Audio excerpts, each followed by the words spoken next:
Okay, so here we are in the dashboard of our WordPress site. WonderSilo plugin is installed. If you look over on the left side menu bar, you'll find WonderSilo. But just click on WonderSilo Pro and you need to enter your activation code. So insert your code here and click on Activate Plugin.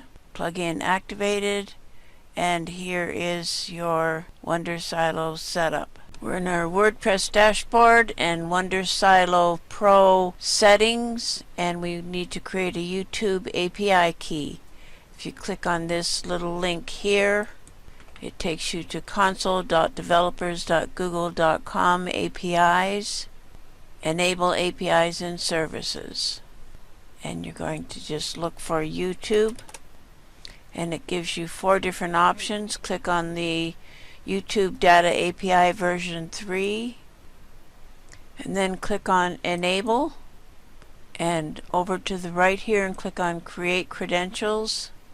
It's reading which API are you using. We want YouTube Data API version 3. Where will you be calling the API from? I've put web browser, and the data will be accessing will be public. What credentials do I need to create? And here's the API key. And copy this and take it back to your settings and paste it in here.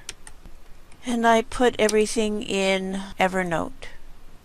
Okay, now to the next one. Create a Pixabay API key. If you don't have an account, sign up or log in. Remember to click I'm not a robot and log in. We need API. Get started and scroll down the screen, and here is your API key. Back to your software. Paste in your key. Okay, YouTube channel.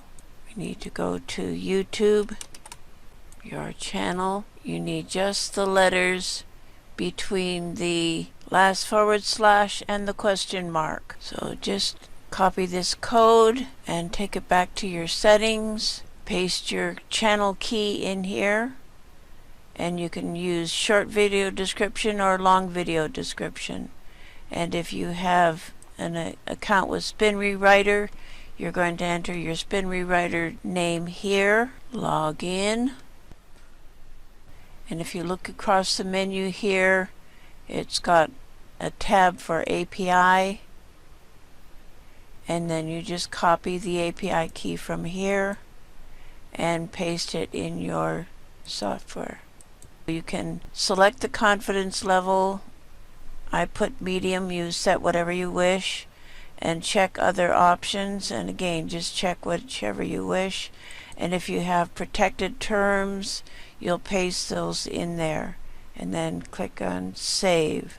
And that wraps up this tutorial for settings.